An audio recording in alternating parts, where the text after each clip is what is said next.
लक्ष्य क्लासेज के चैनल पर आप सभी का स्वागत। आज आपके साथ एक बार फिर से डीके सर आए हैं और जो सॉल्यूशन चैप्टर है उसका एक और बेहतरीन वीडियो आपके लिए लेके आए हैं बेटा। और लास्ट क्लास में जो अपन ने डिस्कस किया था आदर्श विलियन और अनादर्श विलियन के बारे में, आदर्श विलियन क्या होते हैं उसके बारे में मैंने आपको बताया था कि ऐसे विलियन जो सभी सांद्रताओं पर राउल्ट के नियम की पालना करते हैं वो आदर्श विलियन होते हैं। उनके लिए जो डेल्टा एच है वो 0 होता है और डेल्टा वी होता है वो भी 0 होता है। मतलब एंथैल्पी में परिवर्तन और आयतन में परिवर्तन दोनों में शून्य परिवर्तन होता है। अनादर्श विलयन के बारे में मैं बताया था कि दो प्रकार के होते हैं, धनात्मक विचरण प्रदर्शित करने वाले और ऋणात्मक विचरण प्रदर्शित करने वाले। आज मैं टॉपिक लेके आया हूं स्थिरवाती मिश्रण, मतलब आपका एजोट्रोपिक मिक्सर। एजोट्रोपिक मिक्सर, तो एजोट्रोपिक मिक्सर क्या होते हैं इनके बारे में बात करने वाला हूं। तो सबसे पहले इनकी डेफिनेशन आपको बताने वाला हूं कि किस प्रकार एजोट्रोपिक मिक्सर होते हैं, इंपोर्टेंट होते हैं, 12th क्लास में आते हैं, ये भी बोर्ड एग्जाम में। तो एजोट्रोपिक मिक्सर की डेफिनेशन क्या है कि ऐसे द्विघटकीय मिश्रण, ऐसे द्विघटकीय मिश्रण, ऐसे द्विघटकीय मिश्रण जिनका द्रव अवस्था या वाष्प अवस्था में संगठन, द्रव अवस्था या वाष्प अवस्था में संगठन, द्रव अवस्था या वाष्प अवस्था में संगठन क्या होता है, वाष्प अवस्था में संगठन समान होता है, संगठन समान होता है तथा जो स्थिर ताप पर उबलते हैं एवं जिन्हें प्रभाजी आसवन विधि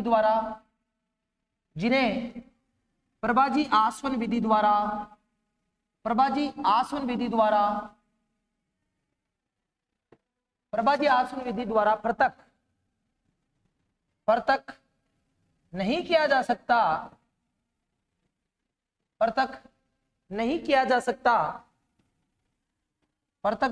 सकता है, वो कौन से मिश्रण कहलाते हैं आपके, स्थिरवाती मिश्रण कहलाते हैं।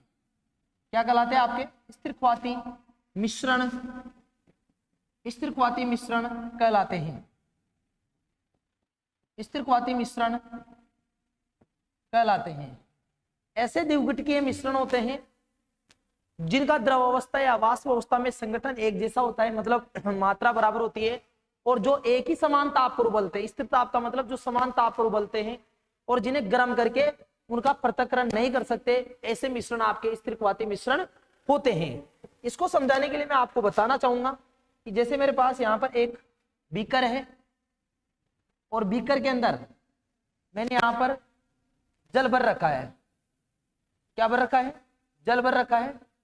और जो जल होता है, जल का क्वथनांक जो होता है, जल का क्वथनांक होता है वो होता है बेटा आपका 100 डिग्री सेंटीग्रेड या 373.15 केल्विन, ये जल का क्वथनांक है।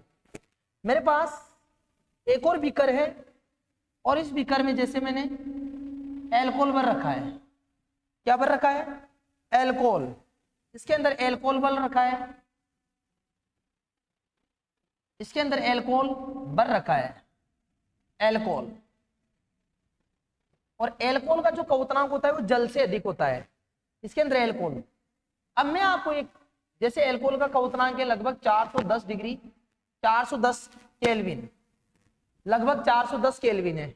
अब इन दोनों को मैं मिक्स कर रहा हूं। इन दोनों को मिक्स करने पर क्या बना आपका, इन दोनों को मिक्स करने पर आपका क्या बना, इन दोनों को मिक्स करने पर आपका एक ऐसा मिश्रण बना जिनमें एल्कोहल की मात्रा और एल्कोहल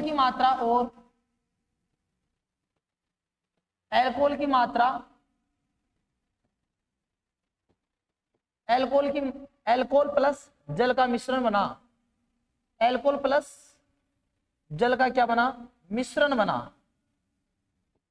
अब मैं आपको कहना चाह रहा हूं कि इसमें एल्कोहल लगभग 95% एल्कोहल हो और 5% क्या हो, जल हो, तो आपका एल्कोहल प्लस जल का मिश्रण बना जिनमें संगठन समान है। और मैं आपको कहूं कि मुझे एल्कोहल को पृथक करना है और जल को पृथक करना है, तो बेटा अगर ये कौन सा मिश्रण हो, स्थिरक्वाती मिश्रण हो, स्थिरक्वाती मिश्रण हो, तो आप इसमें से एल्कोहल और जल को पृथक नहीं कर सकते। अलग अलग तो आसानी से कर सकते थे, क्योंकि बेटा इसका 100 डिग्री सेंटीग्रेड था, इसका 410 केल्विन था, 373 और 410 केल्विन अलग अलग का उतरांक था। लेकिन जैसे ही एल्कोहल और जल एक दूसरे में निश्चित संगठन में मिलाए गए और एक बार स्थिरक्वाती मिश्रण बन गया, तो बेटा एल्कोहल का और जल का उतरांक दोनों का उतरांक क्या हो जाएगा, समान हो जाएगा। और यहां से आप किसको अलग नहीं कर पाओगे, एल्कोहल को और जल को पृथक नहीं कर सकते गर्म करके। ऐसा मिश्रण आपका क्या कहलाता है बेटा, स्थिरक्वाती मिश्रण कहलाता है। तो मैं यही समझाने की कोशिश कर रहा हूं आपको कि स्थिरक्वाती मिश्रण क्या होते हैं। स्थिरक्वाती मिश्रण ऐसे मिश्रण होते हैं जिनका द्रव अवस्था या वाष्प अवस्था में संगठन एक निश्चित संगठन होता है, निश्चित मात्रा होती है, और जो स्थिर ताप पर उबलते हैं उसमें दोनों घटक होते हैं, उनका क्वथनांक समान हो जाता है। निश्चित ताप पर उबलते हैं और जिनको गर्म करके मतलब प्रभाजी आसवन के द्वारा अलग नहीं कर सकते, ऐसे मिश्रणों को स्थिरक्वाती मिश्रण कहते हैं। जो स्थिरक्वाती मिश्रण होते हैं, स्थिरक्वाती मिश्रण, जो स्थिरक्वाती मिश्रण होते हैं, ये स्थिरक्वाती मिश्रण दो प्रकार के होते हैं। स्थिरक्वाती मिश्रण कितने प्रकार के होते हैं, दो प्रकार के होते हैं। स्थिरक्वाती मिश्रण दो प्रकार के होते हैं।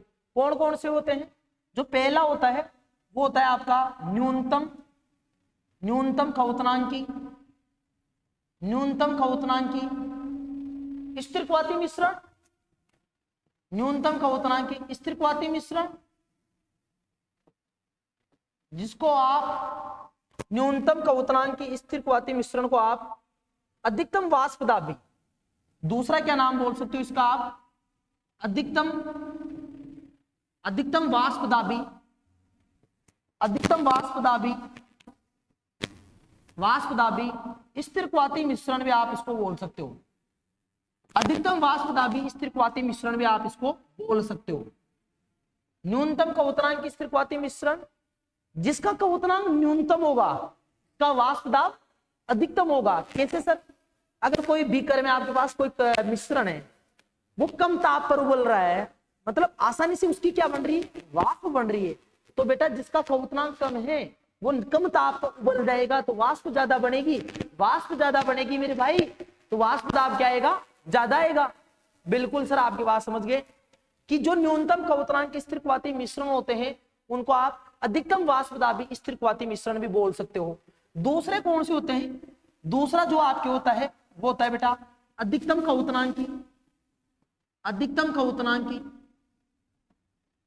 अधिकतम क्वथनांकी स्थिरक्वाती मिश्रण, अधिकतम क्वथनांकी स्थिरक्वाती मिश्रण, स्थिरक्वाती मिश्रण, जिनको आप क्या बोल सकते हो, हे भाई मैं क्या बोल रहा हूं कि एक मिश्रण तो ऐसा था जिसका क्वथनांक कम था, मतलब जो कम ताप पर उबल रहा था, आसानी से उबल रहा था, तो बेटा वाष्प ज्यादा बनेगी, और वाष्प ज्यादा बनेगी तो वाष्प दाब भी ज्यादा होगा। तो न्यूनतम क्वथनांकी स्थिरक्वाती मिश्रण में वाष्प अधिकतम होता है, वाष्प दाब अधिकतम होता है, तो वो बेटा जी अधिकतम वाष्प दाबी स्थिरक्वाती मिश्रण कहलाएगा। सेकंड थिंग मैं आपको क्या बता रहा हूं कि एक मिश्रण होता है अधिकतम क्वथनांकी स्थिरक्वाती मिश्रण, कि सर ऐसा मिश्रण है, ऐसा द्विघटकीय मिश्रण है जिसका जो क्वथनांक है वो क्वथनांक अधिकतम है, मतलब सर वो आसानी से उसको गर्म करोगे ना तो कम ताप पर तो वो उबलेगा नहीं, तो सर आसानी से उसकी वाष्प नहीं बनेगी, और जब वाष्प नहीं बनेगी तो वाष्प दाब कम होगा, क्योंकि वाष्प के अणुओं के द्वारा द्रव की सतह या विलयन की सतह पर लगाए जाने वाले दाब को मेरे भाई क्या कहते हैं, वाष्प दाब कहते हैं। तो अधिकतम क्वथनांक की स्थिरक्वाती मिश्रण को आप क्या बोलोगे बेटा, न्यूनतम वाष्पदाबी, न्यूनतम वाष्पदाबी स्थिरक्वाती मिश्रण, न्यूनतम वाष्पदाबी स्थिरक्वाती मिश्रण। बिल्कुल सर, स्थिरक्वाती मिश्रण पूरी डिटेल से आपने समझा दिया है कि सर ऐसे द्विघट के मिश्रण होंगे जो द्रव अवस्था में या वाष्प अवस्था में उनका जो संगठन होगा वो समान होगा, निश्चित संगठन होगा, जो समान ताप पर उबलेंगे। ऐसा नहीं कि सर एक मिश्रण बन गया तो उसमें जो दोनों घटक है उनका क्वथनांक अलग अलग होगा, नहीं बेटा। अगर एल्कोहल और जल का बनाया है तो वहां पर दोनों का क्वथनांक ही क्या हो जाएगा, बराबर हो जाएगा। और जब दोनों का क्वथनांक बराबर हो गया तो बेटा उनको गर्म करके तो आप अलग नहीं कर सकते, अर्थात जिन्हें प्रभाजी आसवन विधि द्वारा अलग नहीं किया जा सकता। ऐसे मिश्रणों को स्थिरक्वाती मिश्रण कहेंगे। स्थिरक्वाती मिश्रण बेटा कितने प्रकार के होंगे, दो प्रकार के, एक न्यूनतम क्वथनांकी जिनको अधिकतम वाष्पदाबी कहेंगे, एक अधिकतम क्वथनांकी जिनको न्यूनतम वाष्पदाबी स्थिरक्वाती मिश्रण कहा जाएगा। पहला अपन पढ़ते हैं, पहला जो पढ़ते हैं वो अपन पढ़ते हैं बेटा न्यूनतम क्वथनांकी। न्यूनतम क्वथनांकी, न्यूनतम क्वथनांकी स्थिरक्वाती, न्यूनतम क्वथनांकी स्थिरक्वाती मिश्रण, न्यूनतम क्वथनांकी स्थिरक्वाती मिश्रण, या इनको क्या बोल सकते हो आप, अधिकतम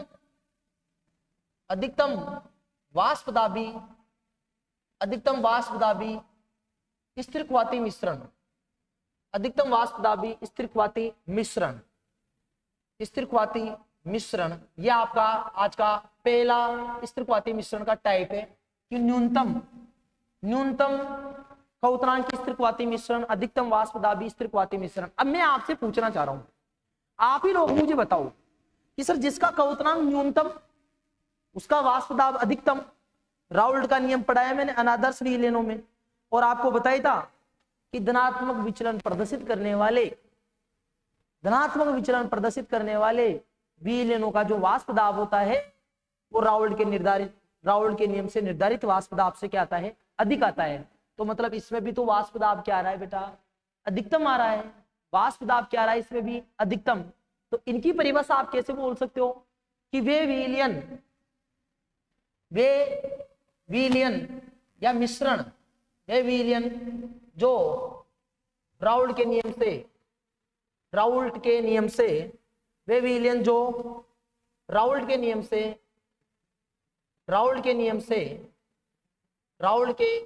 से अत्यधिक धनात्मक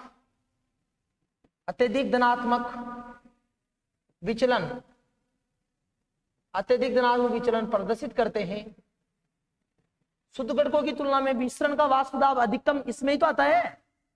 तो वे विलयन जो राउल्ट के नियम से अत्यधिक धनात्मक विचलन प्रदर्शित करते हैं क्या कहलाते हैं आपके, न्यूनतम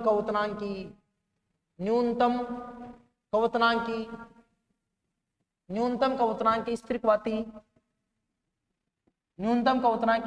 मिश्रण। स्थिरक्वाती मिश्रण मेरे भाई देख ले, न्यूनतम क्वथनांकी स्थिरक्वाती मिश्रण या अधिकतम वाष्पदाबी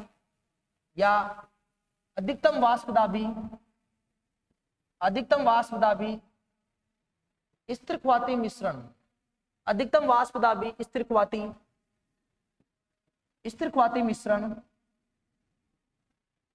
कहा जाता है, स्थिरक्वाती मिश्रण कहा जाता है। ऐसे विलयनों में क्या होता है बेटा, इस प्रकार के मिश्रणों का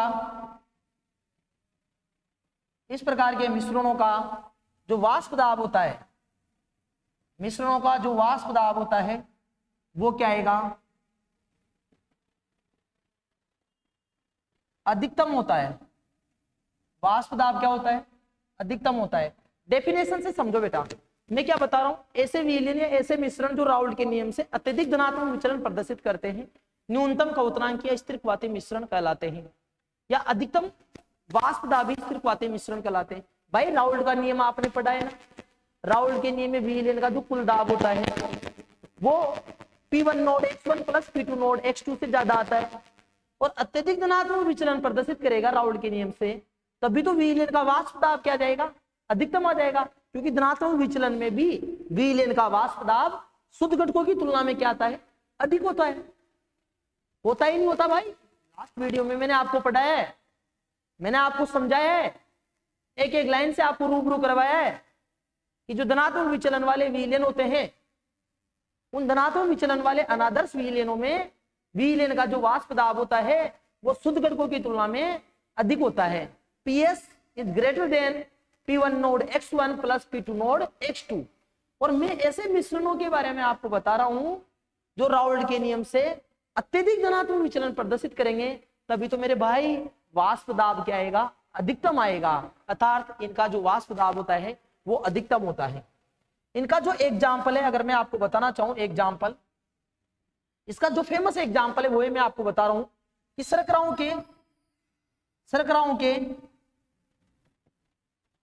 के किण्वन से इस प्रकार का विलयन होता है बेटा। ये शर्कराओं के किण्वन से प्राप्त मिश्रण में, शर्कराओं के विलयन से प्राप्त मिश्रण में 95% तो क्या होती है, में मिश्रण में 95% किसके आधार पर, आयतन के आधार पर। किसके आधार पर, आयतन के आधार पर 95% एथेनॉल। 95% क्या होती है बेटा, एथेनॉल। व 5% क्या होता है, जल होता है। 5% क्या होता है बेटा, जल होता है। शर्कराओं के किण्वन से, शर्करा जानते हो ना, सुक्रोज को सड़ाकर उसको गर्म करके जो मिश्रण बनेगा उसमें 95 मिलीलीटर तो एथेनॉल है आयतन के आधार पर, और 5 मिलीलीटर क्या होता है, जल होता है। और ये जो एग्जाम्पल है वो अधिकतम वाष्प दाबी का एग्जाम्पल है। यहाँ पर भी बेटा इस मिश्रण का जो वाष्प दाब होगा वो भी अधिकतम होगा, वो भी वाष्प दाब भी क्या होगा, अधिकतम होगा। ये था आपका न्यूनतम क्वथनांक स्थिरक्वाती मिश्रण और अधिकतम वाष्प दाबी स्थिरक्वाती मिश्रण। जो दूसरा होता है आपका वो क्या होता है, दूसरा जो होता है बेटा वो होगा आपका अधिकतम क्वथनांकी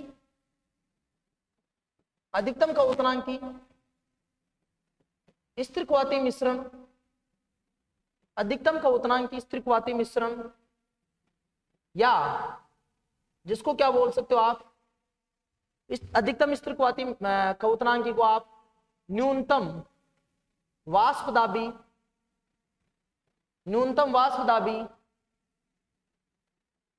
स्थिरक्वाती मिश्रण आप उसको बोल सकते हो।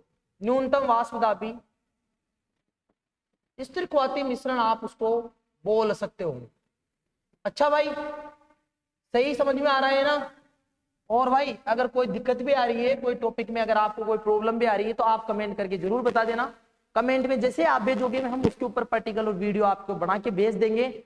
और अगर कोई आपको कोई भी सजेशन देना है वो कमेंट में बताइए। अगर आपको ट्यूशन प्रैक्टिस के बारे में मैंने पहले भी बताया आपको कि जैसे चैप्टर पूरा होगा इस चैप्टर के ऊपर आपको लगभग 50 से 100 तक ऑब्जेक्टिव क्वेश्चन करवाएंगे, फिल इन द ब्लैंक्स आपसे करवाए जाएंगे, प्रीवियस ईयर के क्वेश्चन आपसे सोल्व करवाए जाएंगे। आप बेफिक्र रहिए, आपको इस प्लेटफॉर्म पे, लक्ष्य क्लासेज के प्लेटफॉर्म पे बेहतरीन कंटेंट आपको देने जा रहे हैं। लक्ष्य क्लासेज ने इस बार भी बहुत बढ़िया परिणाम दिया है, जिला मेरिट दिए है, देवली का सर्वश्रेष्ठ उत्कृष्ट परिणाम दिया है।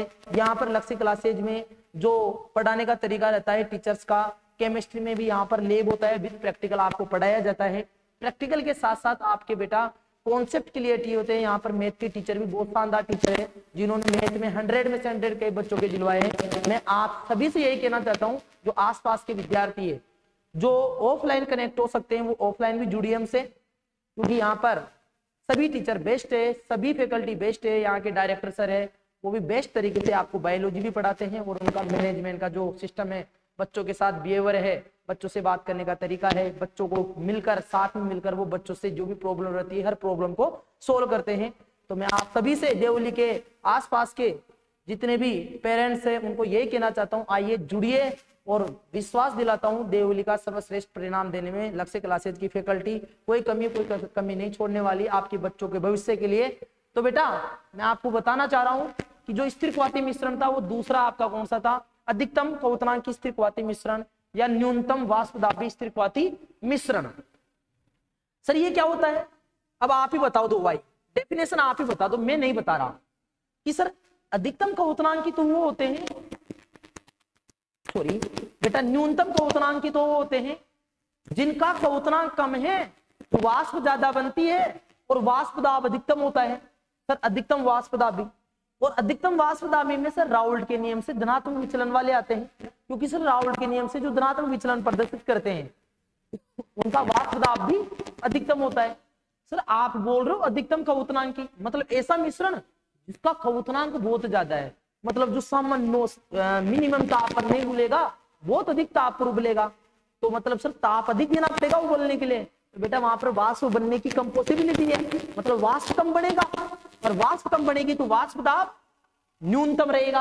अरे भाई खवुतनांक अधिकतम तो वाष्प दाब न्यूनतम। और मेरे भाई कल ही पढ़ाया ऋणात्मक विचलन प्रदर्शित करने वाले विलेनों में जो वाष्प दाब होता है वो राउल्ट के नियम से निर्धारित वाष्प दाब से कम होता है, और जो भाई राउल्ट के नियम से ऋणात्मक विचलन प्रदर्शित करेंगे वो अत्यधिक ऋणात्मक विचलन प्रदर्शित करेंगे, तो बेटा उनका वाष्प दाब कैसा हो जाएगा, न्यूनतम हो जाएगा, और वो आपके अधिकतम खवुतनांक या न्यूनतम वाष्प दाबी स्थिरवाती मिश्रण कहलाएंगे। तो डेफिनेशन आपको मैं बता ही देता हूं बेटा। वह विलयन वह मिश्रण जो राउल्ट के नियम से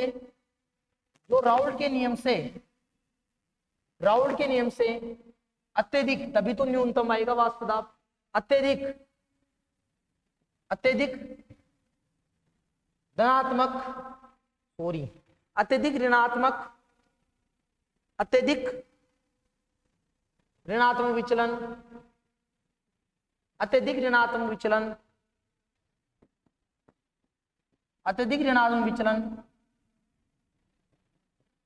ऋणात्मक विचलन प्रदर्शित करते हैं। इस प्रकार के विलेनों में अत्यधिक ऋणात्मक विचलन प्रदर्शित करते हैं, आपके क्या कहलाएंगे वो बेटा, आपके कौन से होंगे, अत्यधिक ऋणात्मक विचलन प्रदर्शित करते हैं वो आपके बेटा न्यूनतम वाष्प दाबी होंगे। न्यूनतम वाष्प दाबी स्थिर ख्वाती मिश्रण, न्यूनतम वाष्प दाबी स्थिर ख्वाती मिश्रण होते हैं, न्यूनतम वाष्प दाबी स्थिर ख्वाती मिश्रण कहलाते हैं या होते हैं।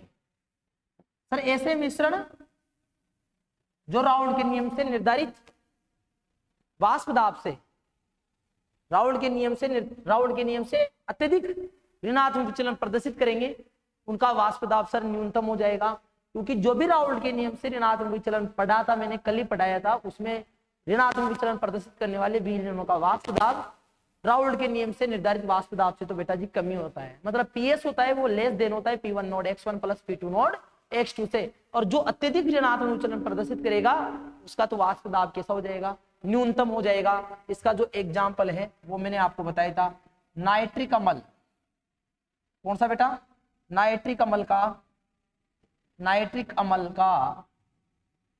का जल में मिश्रण, नाइट्रिक अम्ल का जल में मिश्रण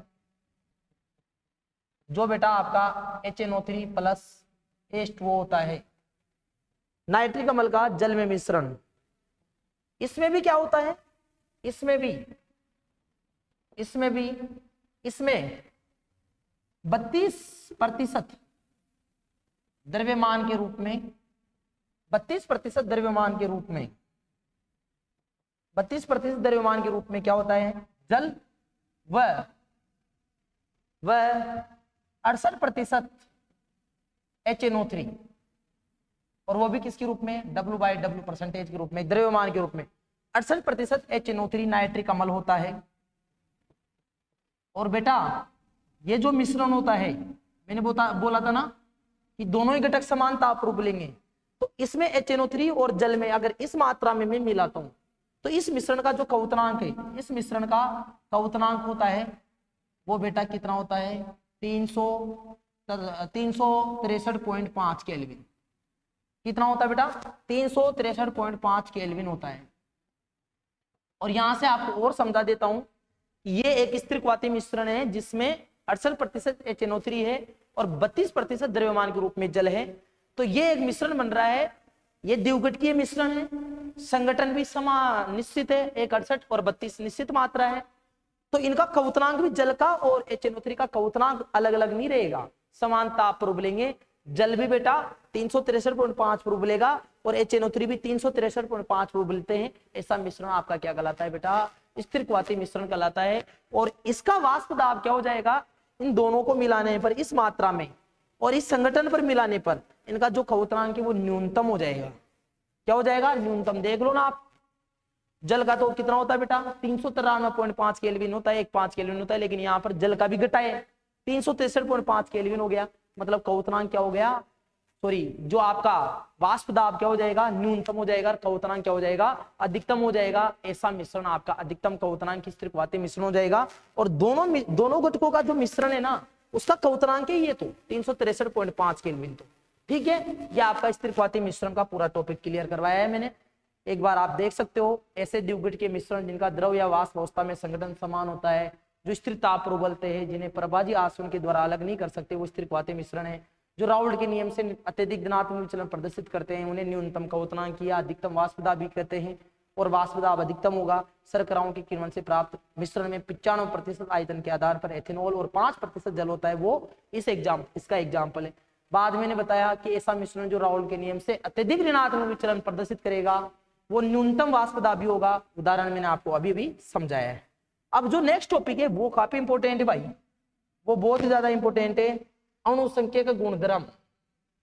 अणुसंख्यक गुणधर्म आज टॉपिक की शुरुआत करते हैं, और बाकी आपको इसके बारे में डिटेल से और कल भी पढ़ाएंगे। Colligative properties, colligative properties, colligative properties, colligative properties. अणुसंख्यक गुणधर्म क्या होते हैं, अणुसंख्यक गुणधर्म भाई साहब विलयन के गुणधर्म होते हैं। और भौतिक गुण होता है जिसमें क्वथनांक आ गया, वाष्प दाब आ गया, प्रासरण दाब आ गया, हिमांक आ गया। ये सब किसी भी विलयन के रासायनिक गुण नहीं है। कौन से गुण है, भौतिक गुण। देखो वाष्प दाब भौतिक गुण होता है, क्वथनांक भौतिक गुण होता है, गलनांक भौतिक गुण होता है, हिमांक भौतिक गुण होता है, प्रासरण दाब होता है वो भौतिक गुण होता है। और ये सब के सब किसके ऊपर डिपेंड करेंगे, विलय की मात्रा पर, विलय की मात्रा पर निर्भर करेंगे, विलय की प्रकृति पर भी निर्भर नहीं करेंगे। ठीक है, तो मैं इनकी डेफिनेशन आपको बता देता हूं पहले कि किसी भी विलयन के, देखो इसमें कोलिगेटिव में दो शब्द है। पहले तो मैं आपको बता दूं तो ये कोलिगेटिव शब्द कौन सी भाषा का शब्द है, पहले तो जानकारी के लिए दे देता हूं, लैटिन भाषा का शब्द है। कौन सी भाषा का शब्द है, लैटिन भाषा का शब्द है। इस कोलिगेटिव में जो कोलिगेटिव शब्द है, इसमें दो शब्द आपको नजर आ रहे होंगे बेटा, को, एक तो कौन सा नजर आ रहा है, को, और एक आ रहा है बेटा लिगेर। दो शब्दों से मिलकर बना है। को का मतलब होता है बेटा एक साथ, को का मतलब क्या होता है, एक साथ। और लिगेर, लिगेर का मतलब होता है आबंधित,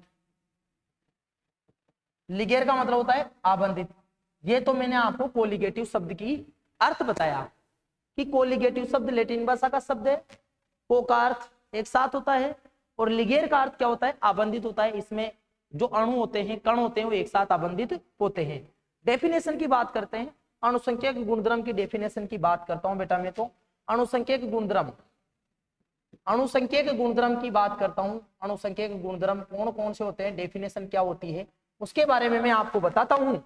और मेरे भाइयों ध्यान से पढ़ते रहना, समझते रहना, कमेंट करते रहना, ताकि आपकी कोई भी कमी आपके वीडियो में नहीं रहे, आपको पूरा कंटेंट मिलता रहे। हमारी तरफ से पूरी कोशिश है, आप भी कमेंट करके बता सकते हो। तो अणुसंख्यक गुणधर्म क्या होते हैं, वे किसी विलयन के वे भौतिक गुणधर्म, किसी विलयन के वे भौतिक गुणधर्म, किसी विलयन के वे भौतिक गुणधर्म, किसी विलयन के वे भौतिक गुणधर्म जो विलयन में उपस्थित, विलयन में उपस्थित विलय कणों की संख्या, विलय कणों की संख्या, विलय कणों की संख्या तथा कुल कणों की संख्या, कुल कणों की संख्या के अनुपात पर निर्भर रहते हैं, के अनुपात पर निर्भर रहते हैं विलय की प्रकृति पर नहीं, विलय की प्रकृति पर नहीं, विलय की प्रकृति पर नहीं, विलय की प्रकृति पर नहीं कौन से गुणधर्म कहलाते हैं? अणुसंख्यक गुणधर्म कहलाते हैं। कौन से गुणधर्म कहलाते हैं बेटा? अणुसंख्यक गुणधर्म कहलाते हैं। देखो ध्यान से, किसी विलयन के ऐसे गुणधर्म होते हैं, ऐसे गुण होते हैं जो भाई विलयन के कुल कण है ना, उनमें उपस्थित विलय कणों की संख्या पर निर्भर करते हैं। जितने ज्यादा कुल कणों के अनुपात, कुल कणों की संख्या की तुलना में जितने ज्यादा विलय के कण होंगे, अणुसंख्यक गुणधर्म उतना ही अधिक होगा। और केवल बेटा ये विलय की संख्या पर निर्भर करेंगे, विलय की मात्रा पर निर्भर करेंगे, विलय की प्रकृति पर निर्भर नहीं करेंगे। जैसे अगर मैं आपको एक क्वेश्चन यहां से करवाना चाहूं, एक क्वेश्चन यहां से अगर आपको मैं करवाना चाहूं कि जैसे 1 किलोग्राम जल में, 1 किलोग्राम जल में 1 चम्मच, 1 किलोग्राम जल में 1 चम्मच, 1 चम्मच, 1 चम्मच शक्कर तथा 1 चम्मच, या चम्मच की तुलना में बेटा अगर मैं बात करूं, थोड़ा सा इसको ऐसे करोगे तो और बात रहेगी। 1 किलोग्राम जल में 1 मोल सुक्रोज, 1 मोल सुक्रोज तथा उसी 1 किलोग्राम जल में 1 मोल NaCl, मतलब सोडियम क्लोराइड, नमक, NaCl डालने पर जल के वाष्प दाब में क्या प्रभाव पड़ेगा? जल के वाष्प दाब में क्या प्रभाव पड़ेगा? जल के वाष्प दाब में क्या प्रभाव पड़ेगा? क्या प्रभाव पड़ेगा? यह आपसे क्वेश्चन पूछा। अब आप बताओ बेटा, 1 किलोग्राम जल में 1 मोल सुक्रोज डाला और उसी 1 किलोग्राम जल में NaCl डाला, तो जल के वाष्प दाब में कोई प्रभाव नहीं पड़ेगा। जितना 1 मोल सुक्रोज, अब देखो ध्यान से, शुद्ध विलायक में जब भी आप कोई अवाष्पशील ठोस विलय मिलाओगे तो वाष्प दाब में तो कमी होगी, तो जितनी कमी 1 मोल सुक्रोज मिलाने पर होगी उतनी ही कमी 1 मोल NaCl मिलाने पर होगी। अर्थात अणुसंख्यक गुणधर्म होते हैं वो मात्रा पर निर्भर करते हैं, प्रकृति पर निर्भर नहीं करते हैं। तो आप लिख सकते हो, चाहो तो बेटा सॉल्यूशन के तौर पे आप इसको बताना चाहो, 1 किलोग्राम जल में 1 मोल सुक्रोज मिलाने पर जल के वाष्प दाब में कमी तो होगी भाई साहब, वाष्प दाब में, क्योंकि बेटा इसमें सुक्रोज की कण भी आ गई। जल के वाष्प दाब में जितनी कमी होगी उतनी ही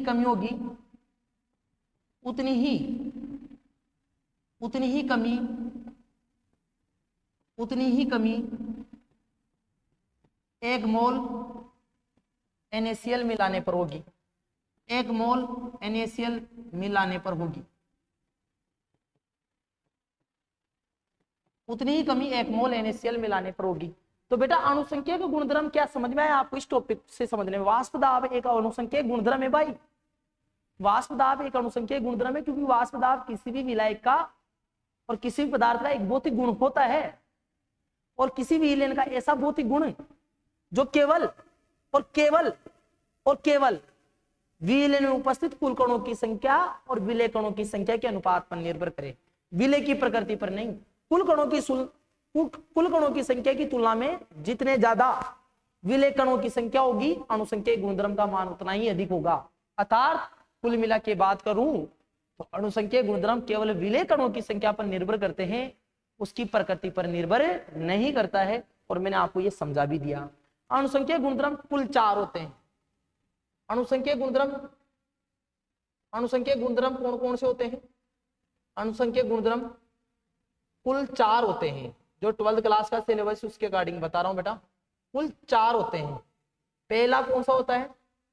वाष्प दाब में आपेक्षिक अवनमन, वाष्प दाब में आपेक्षिक अवनमन। दूसरा कौन सा होता है? प्रासरण दाब। दूसरा कौन सा होता है? प्रासरण दाब। तीसरा आपका कौन सा होता है बेटा? क्वथनांक में क्वथनांक उन्नयन। और उन्नयन शब्द का मतलब होता है बेटा वृद्धि। मतलब यहां पर विलीन के क्वथनांक में क्या होगी? वृद्धि होगी। वो तो आप भी समझ जाओगे कि वृद्धि क्यों होगी, इसको मैं अच्छे से समझाऊंगा। अवनमन का मतलब क्या होता है? अवनमन का मतलब होता है कमी। ठीक है।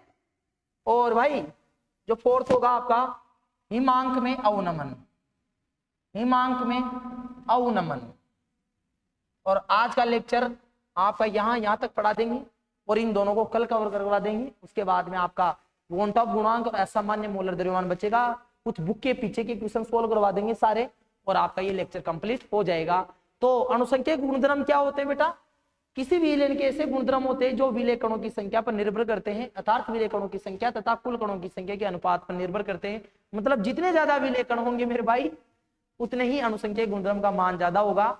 और मेरे दोस्त मैंने आपको अच्छे से समझाया है, हे भाई अच्छे से क्लियर करवाया है कि जैसे 1 किलोग्राम जल में 1 मोल सुक्रोज मिलाया या 1 मोल NaCl मिलाया तो जल के वाष्प दाब में क्या प्रभाव पड़ेगा? कि सर 1 किलोग्राम जल में 1 मोल सुक्रोज डालोगे तो भी जल का वाष्प दाब उतना ही घटेगा जितना 1 किलोग्राम जल में 1 मोल नमक डालने पर वाष्प दाब में कमी होगी। और मेरे दोस्त इसका मतलब तो यही हुआ कि सर अणुसंख्यक गुणधर्म एक ऐसा गुण है किसी विलयन के जो केवल विलय कणों की संख्या पर निर्भर रहेंगे, प्रकृति पर निर्भर नहीं करते हैं। 4 होते हैं। वाष्प दाब में अपेक्षिक अवनमन, प्रासरण दाब, क्वथनांक उन्नयन, हिमांक में अवनमन। स्टार्ट करते हैं बेटा। वाष्प दाब में अपेक्षिक अवनमन क्या होता है? वाष्प दाब में अपेक्षिक अवनमन। वाष्प दाब में अपेक्षिक अवनमन। वाष्प दाब में अपेक्षिक अवनमन ये क्या होता है इसके बारे में आपको समझाऊंगा। पर भाइयों मैं आपको बता दूं इस टॉपिक को अच्छे से समझाने के लिए पहले मैं इस टॉपिक को 4 टुकड़ों में डिवाइड करूंगा। कैसे? कि सबसे पहले मैं आपको वाष्प दाब में अवनमन नहीं पढ़ाकर क्या पढ़ाऊंगा? वाष्प दाब में अपेक्षिक अवनमन नहीं पढ़ा के वाष्प दाब में अवनमन पढ़ाऊंगा। वाष्प दाब में अवनमन क्या होता है? और कल भी मैंने आपको बताया था कैसे कि जैसे मैंने बेटा यहां पर लिया शुद्ध विलायक। क्या लिया? ये शुद्ध विलायक। और शुद्ध विलायक के तौर पे मैंने इसमें भर लिया जल। क्या भर लिया बेटा? जल भर लिया। ये जल भर लिया। अब मैं पूछूं आपसे कि यहाँ पर जल के अणु हैं ओनली। किसके अणु हैं? जल के अणु। यह आपका शुद्ध विलायक है। यहाँ पर जल के अणु हैं क्योंकि ये आपका शुद्ध विलायक है। यहाँ पर मैंने ले लिया एक विलेय और विलेय नमक ले लिया। जैसे यहाँ पर नमक ले लिया। बिल्कुल सर आपने नमक ले लिया, बहुत अच्छी बात है। ये नमक ले लिया आपने। यह आपका शुद्ध विलेय है और यहाँ पर केवल विलेय के कण है। यहाँ पर किसके कण है? विलेय के कण है। बिल्कुल सर क्योंकि ये आपका शुद्ध विलेय है। और अब मैं आपको बोलूं कि भैया इन दोनों को मिक्स करो। इन दोनों को क्या करो? मिक्स करो। तो ये आपका क्या बनने जा रहा है बेटा? यहाँ पर क्या बनने जा रहा है आपका? यहाँ पर आपका भाई यहाँ पर आपका बनने जा रहा है विलयन। विलयन बन गया ये। अब मैं आपसे पूछूं भाई इस विलयन की सतह पर किस किस के अणु हैं?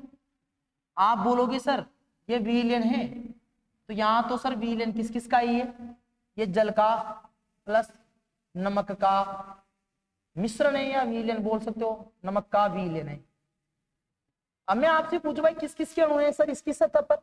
इसकी सतह पर सर जल के अणु भी है और इस विलयन की सतह पर सर नमक के अणु भी है। नमक के अणु भी है। इस विलयन की सतह पर नमक के अणु भी है। कुल मिला के सर इसमें विलेय के अणु भी है, विलेय के अणु भी है और सर कुल मिला के इसमें विलायक के अणु भी है। सतह के ऊपर विलायक के अणु भी है। अब मैं आपको बोलूं कि देखो ये तो अवाष्पशील है। नमक तो कैसा होता है? अवाष्पशील होता है। अब यहां पर भी नमक तो क्या है आपका? विलेय। तो नमक तो यहां पर भी बेटा अवाष्पशील है। अब मैं आपको ये पूछना चाह रहा हूं कि यहाँ पर जो जल है उसको गर्म करूंगा तो कुछ वाष्प बनेगी और कुछ वाष्प बनेगी तो बेटा उसका कुछ ना कुछ वाष्प दाब होगा। और यहाँ पर भी जल ही है और यहाँ पर भी जल का वाष्प दाब होगा। लेकिन बेटा यहाँ पर जो जल है और यहाँ पर जो जल है, शुद्ध जल और विलयन में जो जल है, क्या उसका वाष्प दाब बराबर होगा? बिल्कुल सर नहीं होगा। क्यों नहीं होगा? क्योंकि सर शुद्ध विलायक था तो जल ही था और वहां पर जल की सतह पर जो आपका जो भी पदार्थ था उसके जल कम होते, तो कम ताप पर भी वाष्प ज्यादा बन गई, और वाष्प ज्यादा बन गई तो वाष्प दाब ज्यादा आ गया कि सर यहाँ पर वाष्प अधिक बनती है, यहाँ पर वाष्प अधिक बनेगी तो वाष्प दाब क्या हो गया, वाष्प दाब सर अधिक हो गया। लेकिन सर इस सतह पर कौन कौन आ गए, इस सतह पर विलय और विलायक दोनों आ गए, तो सर यहाँ पर वाष्प दाब क्या हो गया, विलायक का वाष्प दाब, किसका, विलायक मतलब किसका बेटा, विलायक मतलब सर जल का वाष्प दाब, जल का वाष्प दाब क्या हो गया, कम हो गया। मतलब शुद्ध जल की तुलना में विलयन का वाष्प दाब कम ही होगा, क्योंकि विलयन का वाष्प दाब भी किसके कारण है मेरे भाई, नमक के कारण नहीं है, ओनली किसके कारण है, जल के कारण। तो बेटा यहाँ तो जल का वाष्प दाब घटेगा ही ना, यहाँ पर तो वाष्प दाब जल का ज्यादा होगा, क्योंकि वहां पर अवाष्पशील ठोस विलय नहीं है, और यहाँ पर अवाष्पशील ठोस विलय भी आ गया, आया नहीं आया, आ गया। तो यहाँ पर बेटा वाष्प दाब क्या हो गया, घट गया। जब विलयन में जल का वाष्प दाब भी कम हो गया तो बेटा विलयन का कुल वाष्प दाब होगा वो शुद्ध विलायक के वाष्प दाब में क्या आ जाएगा, कमी हो जाएगी, और विलयन के वाष्प दाब में हुई इस कमी को क्या कहते हैं, वाष्प दाब में अवनमन कहा जाता है। तो बेटा वाष्प दाब में अवनमन को मैं समझाना चाह रहा हूं, जब शुद्ध विलायक में शुद्ध विलायक में शुद्ध विलायक में अवाष्पशील शुद्ध विलायक में अवाष्पशील ठोस विलय को अवाष्पशील ठोस विलय को अवाष्पशील ठोस विलय को मिलाया जाता है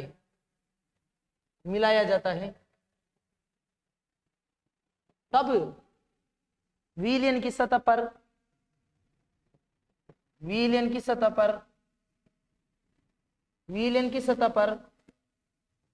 विलय व विलायक दोनों के अणु उपस्थित होते हैं, दोनों के अणु उपस्थित होते हैं। कारण बाद में बता दूंगा, मैं अभी परिभाषा बता रहा हूं। दोनों के अणु उपस्थित होते हैं जिससे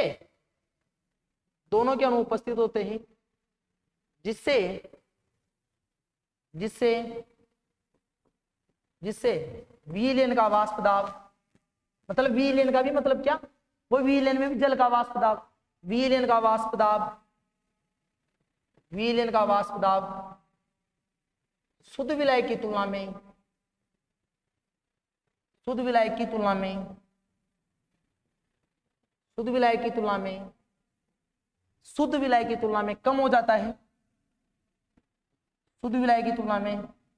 कम हो जाता है, मेरे भाई। विलयन के वाष्प दाब में हुई इस कमी को विलयन के वाष्प दाब में हुई इस कमी को क्या कहेंगे, हुई इस कमी को वाष्प दाब में अवनमन कहते हैं। और आपको एक और चीज बताऊंगे मैं आपको बेटा, कि जब आपने कुल मिला के ये जो विलयन का वाष्प दाब घट रहा है ना, ये किसके ऊपर डिपेंड कर रहा है पता है, विलय की मात्रा पर।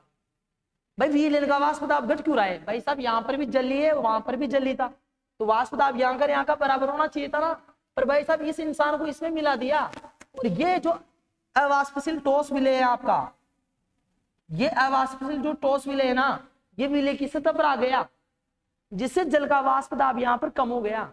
तो वाष्प दाब में जो अवनमन है ना, अगर शॉर्ट में समझाऊं तो वाष्प दाब में अवनमन होता है ना बेटा, वाष्प दाब में अवनमन, पूरा अवनमन बताऊं मैं तो बेटा वो किसकी मात्रा पर निर्भर कर रहा है, विलय की मात्रा पर निर्भर कर रहा है। बिल्कुल सर आपने सही बात बोली, वाष्प दाब में अवनमन तो विलय की मात्रा पर ही निर्भर कर रहा है। जितना ज्यादा विलय डालोगे विलयन के वाष्प दाब में उतनी ही ज्यादा कमी होगी, विलयन के वाष्प दाब में उतनी ही ज्यादा कमी होगी, बिल्कुल होगी सर। तो आपने ये बताया कि शुद्ध विलायक में अवाष्पशील ठोस विलय को मिलाएंगे, तो चूंकि शुद्ध विलायक में तो केवल शुद्ध विलायक के अणु होते हैं, जबकि विलयन में विलय और विलायक दोनों के अणु होते हैं सतह पर, जिससे विलयन का वाष्प दाब होगा, मतलब विलयन में जो विलायक होगा उसका वाष्प दाब शुद्ध विलायक की तुलना में घट जाएगा, और विलयन के वाष्प दाब में हुई इस कमी को क्या कहते हैं, वाष्प दाब में अवनमन कहा जाता है। अब मैं आपको पढ़ाने वाला हूं वाष्प दाब में अवनमन तो पढ़ा दिया, अब पढ़ाऊंगा बेटा वाष्प दाब में अपेक्षिक अवनमन।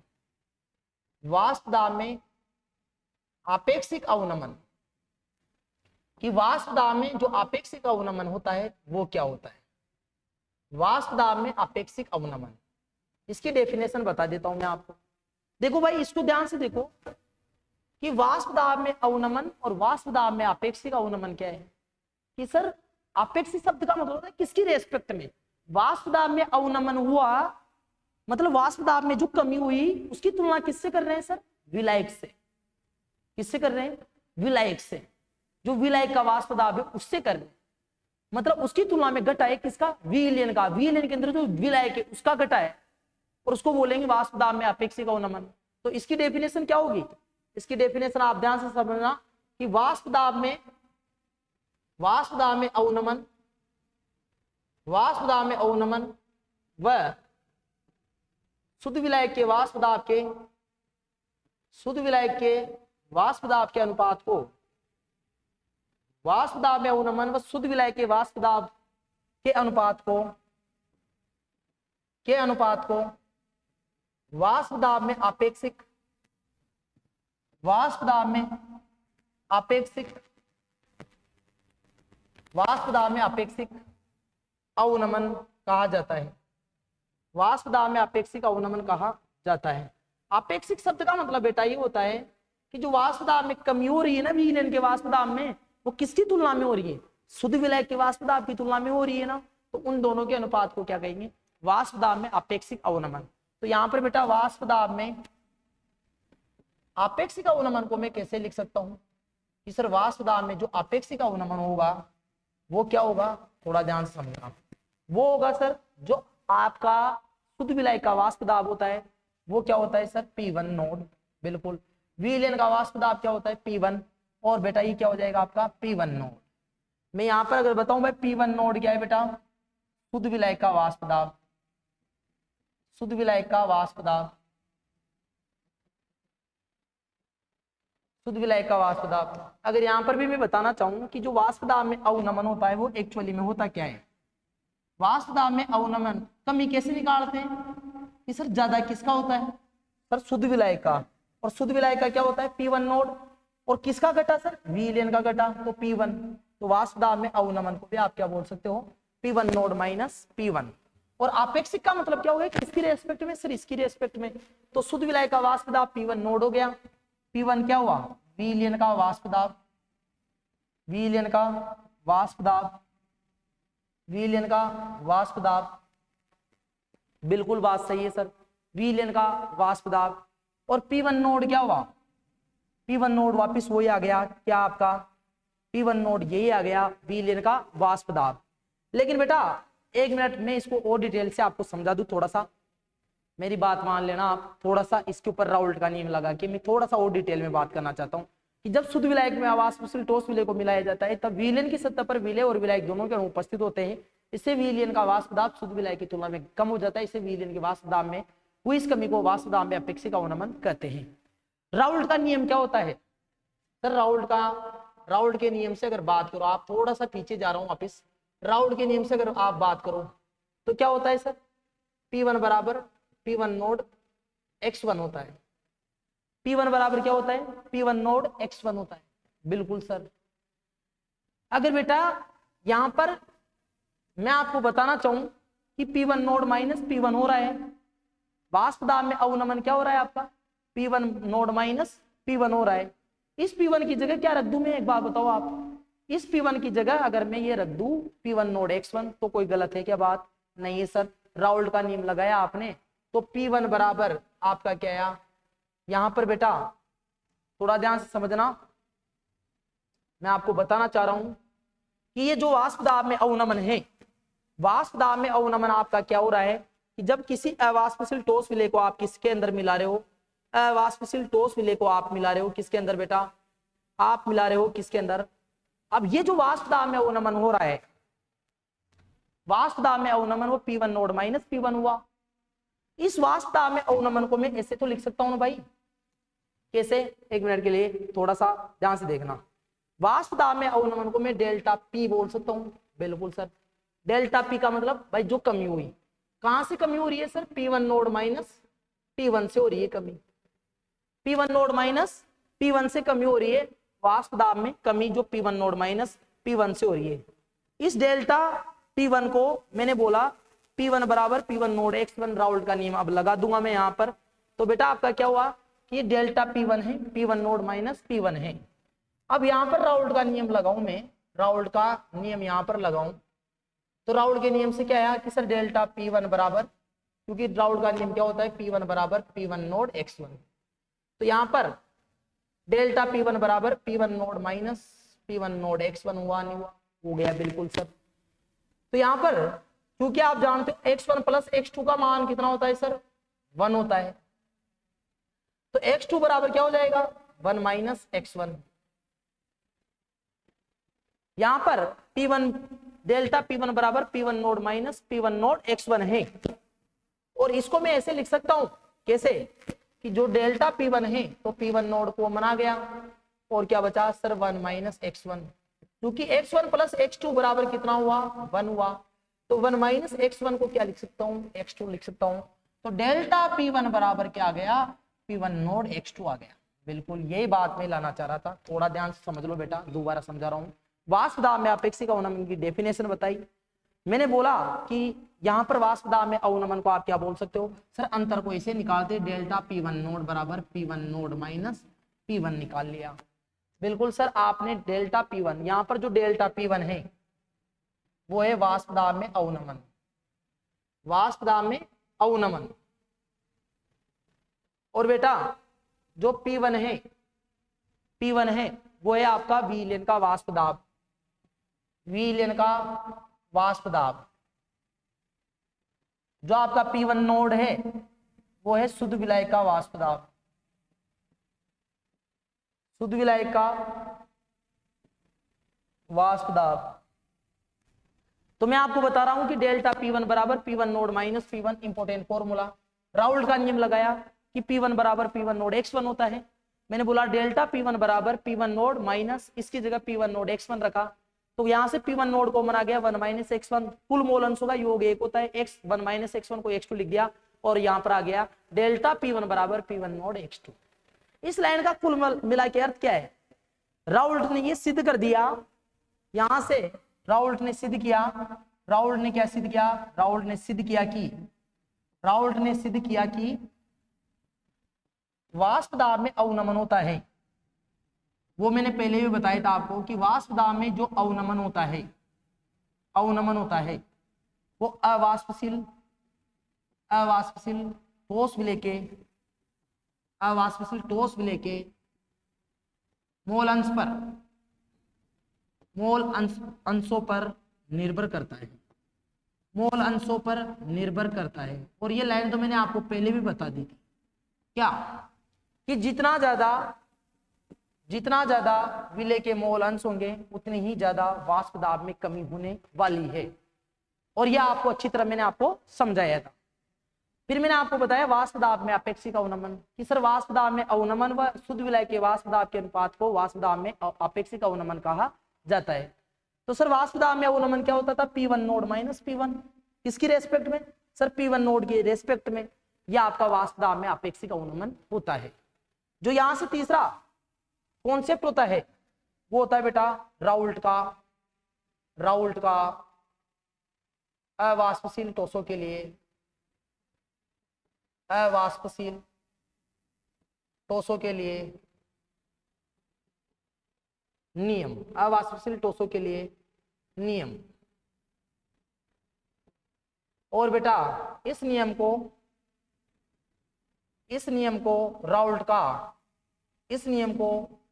राउल्ट का अवाष्पशीलता का नियम भी कहा जाता है। राउल्ट का क्या कहा जाता है, अवाष्पशीलता का नियम भी कहा जाता है, अवाष्पशीलता का नियम भी कहा जाता है। मेरे भाई अब तक मैंने क्या क्या पढ़ाया आपको, अणुसंख्यक गुणधर्म वे भौतिक गुणधर्म होते हैं जो किसी भी विलयन के में उपस्थित विलय कणों की संख्या और कुल कणों की संख्या के अनुपात पर निर्भर करते, विलय की प्रकृति पर निर्भर नहीं करते हैं। फिर वाष्प दाब में जो अपेक्षिक अवनमन है उससे स्टार्ट किया, तो वाष्प दाब में अवनमन पढ़ाया, कि सर डेल्टा P1 बराबर होता है P1 nought minus P1। Villain के वाष्प दाब में कमी हो जाती है शुद्ध विलायक के वाष्प दाब की तुलना में, उसे वाष्प दाब में अवनमन करते हैं। वाष्प दाब में अपेक्षिक अवनमन क्या बताया कि डेल्टा P1, वाष्प दाब में अपेक्षिक अवनमन, वाष्प दाब में अपेक्षिक अवनमन को आप ऐसे भी बोल सकते हो, इसके अलावा ऐसे भी बोल सकते हो कि डेल्टा, इसको बेटा delta P1 upon P1 node भी तो बोल सकता हूँ, बिल्कुल सर बोल सकते हो, क्योंकि P1 nought minus P1 delta P1 upon P1 nought ही होता है। और मैंने यही लिखाया सॉरी एक बार देखो पानी पी लेता हूं भाई। मैंने यही लिखाया कि वाष्प दाब में अवनमन और शुद्ध विलायक के वाष्प दाब के अनुपात को क्या कहते हैं, वाष्प दाब में आपेक्षिक अवनमन कहा जाता है। मतलब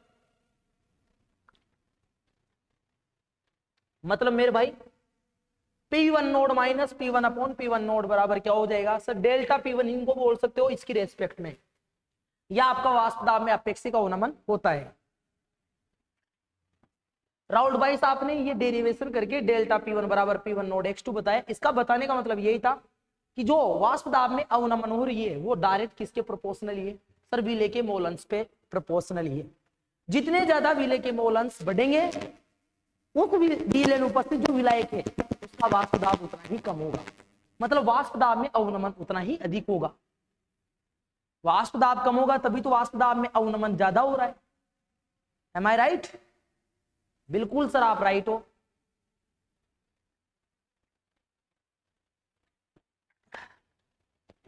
नेक्स्ट जो बात कर रहा हूं मैं, नेक्स्ट बात कर रहा हूं राउल्ट का अवाष्पशील ठोसों के लिए नियम।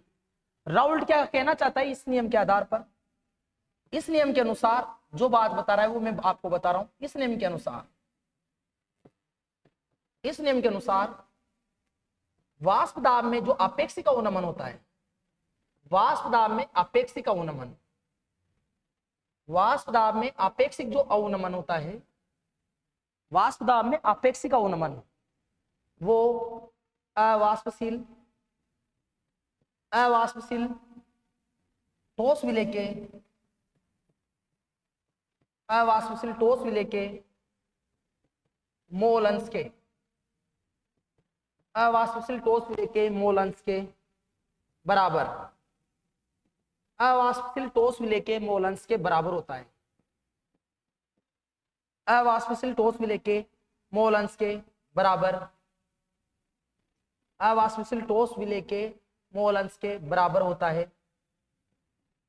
और इसे, इस नियम को क्या कहा जाता है, इस नियम को राउल्ट का अवाष्पशीलता का नियम कहा जाता है। राउल्ट का क्या कहा जाता है, अवाष्पशीलता का नियम कहा जाता है। राउल्ट का अवाष्पशीलता का नियम कहा जाता है। तो बेटा जी ये पता ही क्या कहना चाह रहा है, बिल्कुल सर ये ऐसा चाह रहा है कि delta P1 node, sorry delta P1, ये कहना चाह रहा है कि delta P1 upon P1 node, यही तो वाष्प दाब में अपेक्षिक अवनमन है। इसको तो आप बोल सकते हो sir P1 nought minus P1 upon P1 node, और ये किसके मोल अंश के बराबर होना चाहिए, x2 के मोल अंश के बराबर, विलेय के मोल अंश के बराबर होना चाहिए। यहां से आप ऐसा भी तो लिख सकते हो कैसा कि sir delta P1 upon P1 nought minus P1 nought upon P1 node बराबर x2 क्या होगा सर, विलेय के मोल अंश, और विलेय के मोल अंश को sir n2 upon n1 plus n2 नहीं लिख सकते क्या, बिल्कुल लिख सकते हैं। अगर अति तनु विलयनों के लिए बात करूं, अति तनु विलयन, अति तनु विलयन के लिए बात करूं तो बेटा ऊपर तो विलयन है ही नहीं, सही वो तो विलेय है, नीचे विलयन है। अति तनु विलयन का मतलब होता है जिसमें विलेय बहुत कम हो और विलायक की मात्रा बहुत ही ज्यादा हो। तो अति तनु विलयनों के लिए क्या हो जाएगा कि सर n1 होगा वो very very very very very very very very greater than होगा n2 से। तो बेटा ये अंश हो गया, तो हर में से क्या हटा लेते हैं, हर में से n2 को हटा लिया जाता है। n2 को क्या कर लेंगे, हटा लिया जाता है। क्यों हटा लिया जाएगा, जैसे मैं बोलो एक टंकी भर के पानी में 1 ग्राम शक्कर डालो, तो पानी की शक्कर की मात्रा वहां पर कुछ रोल अदा करेगी क्या, नहीं करेगी। वैसा ही यहाँ पर एक विलयन अति तनु है, तो ये विलयन इसमें n2 तो बहुत ही कम है, सबसे ज्यादा मात्रा किसकी, n1 की 98 ग्राम ये और 99 ग्राम ये और 1 ग्राम ये हो, तो इसका कोई मतलब नहीं है ना। ये बोलेंगे भाई उसमें तो जली है ओनली, तो भाई साहब मैं N2 को हटा रहा हूं, तो यहाँ से फाइनली क्या मिली कि sir delta P1 upon P1 node बराबर P1 minus P1 nought upon P1 node बराबर क्या आ गया सर, यहाँ पर आ गया N2 अपॉन N1। ये भी राउल्ट का नियम ही है। मैं इसको और आगे बढ़ाना चाहूं तो इसको ऐसे भी लिख सकता हूं कि sir delta P1 upon P1 nought is equal to P1 minus P1 nought बटेवा P1 नोड। बेटा जो आपका N2 होता है ये क्या होता है सर विलेय के मोल, और N1 क्या होते हैं विलायक के मोल। और मोल को क्या लिख सकते हैं सर ग्राम में बार बटेवा अणु बार। मतलब बेटा इसको ऐसे लिख दूं W2 अपॉन M2 बिल्कुल भाग N1। सर N1 क्या लिख सकता हूं, मैं लिख सकता हूं W1 अपॉन M1। फाइनली जिसका मुझे इंतजार है delta P1 upon P1 node बराबर P1 minus P1 nought upon P1 node, तो क्या मिल जाएगा आपको W2 अपॉन M2। इसको उल्टा कर दूंगा तो क्या हो जाएगा M1 अपॉन W1। बिल्कुल बेटा इसी चीज को बताने के लिए मैं आपको इतना पढ़ा रहा था, क्योंकि इस सूत्र की सहायता से, इस सूत्र की सहायता से आप ज्ञात कर सकते, क्या कर सकते हो, इस सूत्र की सहायता से आप अवाष्पशील अवाष्पशील ठोस विलेय के अवाष्पशील ठोस विलेय के मोलर द्रव्यमान की गणना कर सकते हो। अवाष्पशील ठोस विलेय के मोलर द्रव्यमान की गणना कर सकते हो, गणना की जा सकती है, गणना की जा सकती है। देखो मेरे भाइयों राउल्ट का जो अवाष्पशील ठोसों का नियम है वो मैं आपको क्या समझाना चाह रहा हूं मेरे दोस्तों, कि इस नियम के अनुसार वाष्प दाब में जो अपेक्षिक अवनमन होता है delta P1 upon P1 node होता है, या P1 nought minus P1 upon P1 node होता है, क्योंकि डेल्टा P1 को P1 नोड माइनस P1 लिख सकता हूं, और नीचे है P1 नोड। P1 नोड बराबर वो विलेय के मोल अंश के बराबर होता है। किसके मोल अंश के बराबर होता है, विलेय के मोल अंश के बराबर होता है। क्योंकि मैंने बोला कि delta P1 upon P1 node बराबर P1 minus P1 nought upon P1 node, और बेटा X2 क्या होते हैं सर विलेय के मोल अंश। और यह आपने बता रखा है कि सर जिसके मोल अंश निकालेंगे उसके मोल ऊपर और कुल मोल नीचे, तो N2 upon N1 plus N2। और अति तनु विलयनों के लिए मैंने बोल रहा हूं अति तनु विलयन मतलब जिसमें विलायक बहुत ही ज्यादा है और विलेय की मात्रा बहुत ही कम है, तो ऐसे विलयन में से N2 को तो हटा ही लेंगे ना, उसकी मात्रा पर निर्भर ही नहीं कर रहा। तो फाइनल क्या मिला delta P1 upon P1 node बराबर P1 minus P1 nought upon P1 node बराबर N2 अपॉन N1। बिल्कुल मैंने बोला कि N2 क्या होगा सर W2 अपॉन M2, बिल्कुल विलेय का ग्राम में बार बटेवा विलेय का मोलर द्रव्यमान माइनस भाग विलायक का N1 है ना, विलायक का मोल ग्राम में बार बटेवा विलायक का मोलर द्रव्यमान। यहाँ से डिवाइड को मल्टीप्लाई में बदला तो M1 अपॉन W1। यहाँ पर जो जो चीजें हैं वो मैं आपको बता सकता हूँ क्या क्या चीजें यहाँ पर है कि W2 क्या है बेटा विलेय का ग्राम में बार, विलेय का ग्राम में बार, बिल्कुल विलेय का ग्राम में बार। और M2 क्या है बेटा विलेय का मोलर द्रव्यमान, अवाष्पशील ठोस विलेय का मोलर द्रव्यमान, विलेय का मोलर द्रव्यमान। आपका M1 क्या है बेटा, M1 है मेरे भाई, यहां पर M1 क्या है मेरे भाई विलायक का मोलर द्रव्यमान, M1 है यहां पर विलायक का मोलर द्रव्यमान। मेरे दोस्त यहां पर M1 है वो विलायक का मोलर द्रव्यमान, और W1 क्या है, W1 है यहां पर विलायक का ग्राम्य भार, विलायक का ग्राम्य भार। और इससे आप मोलर द्रव्यमान निकाल सकते हो। आपको आसानी से मैं न्यूमेरिकल करा सकता हूं। एक न्यूमेरिकल यहां से देखिए, जैसे शुद्ध व्यंजन का वाष्प दाब, ध्यान से देखना बेटा, शुद्ध व्यंजन का वाष्प दाब 0.850 बार है। शुद्ध व्यंजन का वाष्प दाब क्या है 0.850 बार है। 0.5 ग्राम अवाष्पशील 0.5 ग्राम अवाष्पशील ठोस विद्युत अनपगट्टे को, ठोस विद्युत अनपगट्टे को, ठोस विद्युत अनपगट्टे को 39 ग्राम बेंजीन में 39 ग्राम बेंजीन में मिलाने पर प्राप्त 39 ग्राम बेंजीन में मिलाने पर प्राप्त विलयन का वाष्प दाब 0.845 बार प्राप्त होता है।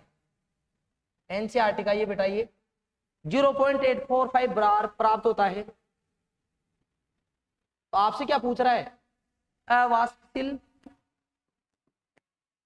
अवाष्पशील ठोस विद्युत अनवगट्टे का अवाष्पशील ठोस विद्युत अनवगट्टे का मोलर द्रव्यमान क्या होगा? मोलर द्रव्यमान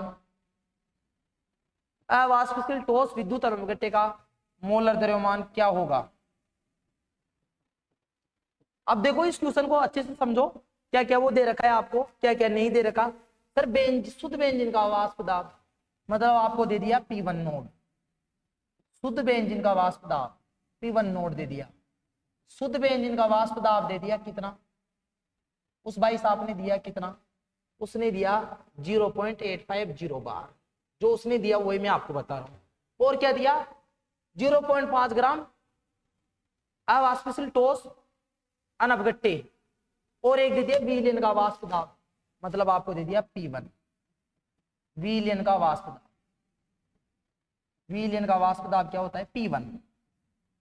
विलयन का वाष्प दाब होता है P1, और ये कितना दिया मेरे भाई?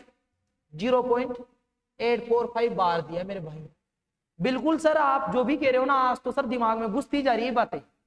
मजा गया, और मजा गया मेरे भाई तो कमेंट जरूर करना। तो 845 बार, और शुद्ध बेंजीन का भार कितना दे रखा है? बेंजीन का जो भार है ओ बेंजीन का भार मतलब आपको दे दिया W1 कितना? 39 ग्राम। और बेटा आपको अवाष्पशील ठोस विलय का भार मतलब W2 कितना दे दिया? W2 दे दिया 0.5 ग्राम। और आपसे पूछ रहा है M2 मतलब अवाष्पशील ठोस विलय का मोलर द्रव्यमान ये पूछ रहा है आपसे। तो सर निकाल देंगे, कैसे निकालोगे? क्योंकि सर हमें आता है फॉर्मूला। कौन सा फॉर्मूला आता है आपको? बताइए, हमें भी बताइए कौन सा आता है। कि delta P1 upon P1 nought, बिल्कुल sir, P1 minus P1 nought upon P1 बराबर क्या होता है sir? W2 upon M2 into sir M1 upon W1, ये आता है सर हमें फॉर्मूला। बिल्कुल, क्या क्या दे रखा है उसने? P1 दे रखा है कितना? P1 nought. बेटा गलत कर दिया ना, देखो ऐसे होता है गलत, ऐसे होता है गलत। यहां से क्या आएगा? P1 nought minus P1 upon P1 node. P1 node कितना दे रखा है? 0.850 माइनस 0.845 अपॉन 0.850। बिल्कुल, W2 कितना है सर? 0.5। M2 सर अपने को याद करना ही है। M1 कितना है? M1 सर जो बेंजीन है उसका मोलर द्रव्यमान। M1 भी तो होना चाहिए। M1 किसका सर? बेंजीन का मोलर द्रव्यमान। बेंजीन C6H6 का मोलर द्रव्यमान निकाल लेंगे सर। एक कार्बन का 12 होता है और एक हाइड्रोजन का 1 होता है। तो 12 छिक्के 72 प्लस 6 बराबर 78 ग्राम पर मोल। ये आया आपके पास बेंजीन का, रखना है इसको। तो ये सर 78 बटेवा W1 कितना है सर? 39 ग्राम है बेंजीन। ये कट गया कितनी बार सर? 2 बार कट गया। तो फाइनली इन दोनों को गुणा कर लिया, इन दोनों को घटाया तो कितना बचा? 0.005 अपॉन 0.850 बराबर 2 को 1 से गुणा किया तो सर 1/M2 बच गया, नीचे तो कुछ भी नहीं बचा। तो फाइनली M2 का मान आ जाएगा। M2 बराबर क्या बच जाएगा सर? इसको क्रॉस गुणा यहाँ से करो तो 0.850 बटेवा में क्या गया सर? 0.005। सर ये कट गया तो आपके पास में सर M2 बराबर कितना बचा? 850 बटेवा 5 ये बचा। और सर 17/85 होते हैं, मतलब सर कितने? 170 ग्राम पर मोल आ गया। M2 का मान कितना आ गया सर? 170 ग्राम पर मोल आ गया। कितना मोल आ गया? 170 ग्राम पर मोल आ गया। मेरे भाइयों ये था आपका वाष्प दाब में अपेक्षिक अवनमन का पूरा मैंने पढ़ाया आपको, इस तरीके से आपको मैंने समझाया। अब न्यूमेरिकल भी करा दिया। अब तो लास्ट चीज पढ़ा रहा हूं मैं आपको, वाष्प दाब में अपेक्षिक अवनमन का कारण क्या है। कारण क्या है? तो ये लास्ट पढ़ लो बेटा कि वाष्प दाब में अपेक्षिक अवनमन का कारण क्या है। वाष्प दाब में अपेक्षिक या वाष्प दाब में अवनमन का कारण क्या है? वाष्प दाब में अवनमन का कारण, और आप भी जानते हो ये तो कारण क्या, मैं लिखा रहा हूं बस आप जानते हो अच्छी तरह कि सर जब शुद्ध विलायक में अवाष्पशील, शुद्ध विलायक में अवाष्पशील ठोस विलय को मिलाया जाता है, तब क्या होता है? तब विलयन में विलायक का वाष्प दाब कम हो जाता है। वाष्प दाब कम हो जाता है। इसका क्या कारण है? इसका कारण ये है, इसका कारण क्या है बेटा? नोट्स बना लो ऐसे। इसका कारण ये है कि शुद्ध विलायक में केवल किसके अणु होते हैं? शुद्ध विलायक की सतह पर केवल शुद्ध विलायक की सतह पर केवल विलायक के अणु होते हैं, विलायक के अणु होते हैं, परंतु विलयन की सतह पर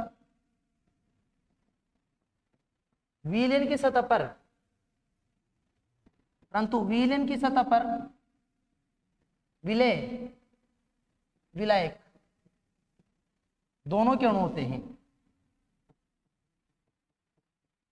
दोनों के अणु होते हैं,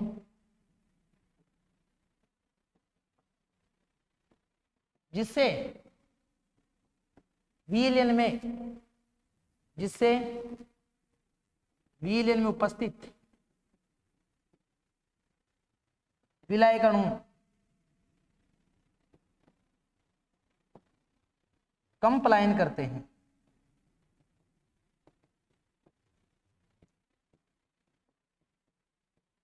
अतः शुद्ध विलायक की तुलना में वाष्प कम बनेगी। अतः विलयन में शुद्ध विलायक की तुलना में वाष्प कम मात्रा में बनती है। वाष्प कम मात्रा में बनती है,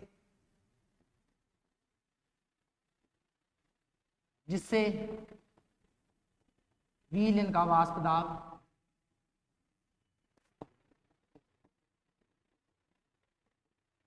कम हो जाता है।